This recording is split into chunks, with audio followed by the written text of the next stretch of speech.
This is The Night Before Christmas by Clement C. Moore. And this is the version that I had when I was a little girl. 'Twas the night before Christmas, when all through the house not a creature was stirring, not even a mouse. The stockings were hung by the chimney with care, in hopes that St. Nicholas soon would be there. The children were nestled all snug in their beds, while visions of sugar plums danced through their heads. And Mamma in her kerchief and I in my cap had just settled our brains for a long winter's nap, when out on the lawn there arose such a clatter, I sprang from my bed to see what was the matter.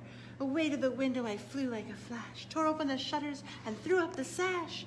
The moon on the breast of the new-fallen snow gave a luster of midday to objects below, when what to my wondering eyes did appear but a miniature sleigh and 8 tiny reindeer. With a little old driver so lively and quick, I knew in a moment it must be St. Nick. More rapid than eagles his coursers they came, and he whistled and shouted and called them by name. Now Dasher, now Dancer, now Prancer and Vixen, on Comet, on Cupid, on Donder and Blitzen, to the top of the porch, to the top of the wall, now dash away all. As leaves that before the wild hurricane fly, when they mount with an obstacle reaching to the sky, so up to the housetop the coursers they flew, with a sleigh full of toys and St. Nicholas too. And then in a twinkling I heard on the roof the prancing and pawing of each little hoof. As I drew in my head and was turning around, down the chimney St. Nicholas came with a bound.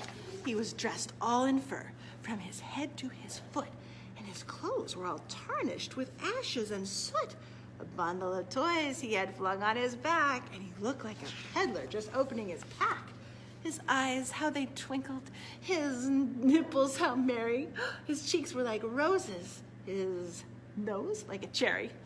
His droll little mouth was drawn up like a bow, and the beard on his chin was as white as the snow. The stump of a pipe he held tight in his teeth, and the smoke it encircled his head like a wreath. He had a broad face and a round little belly that shook when he laughed like a bowl full of jelly. He was chubby and plump, a right jolly old elf, and I laughed when I saw him in spite of myself. A wink of his eye and a twist of his head soon gave me to know I had nothing to dread. He spoke not a word, but went straight to his work, and filled all the stockings, then turned with a jerk, and laying his finger aside of his nose, and giving a nod, up the chimney he rose. He sprang to his sleigh, to his team gave a whistle, and away they all flew like the down of a thistle. But I heard him exclaim, ere he drove out of sight, "Happy Christmas to all, and to all good night." And that is The Night Before Christmas.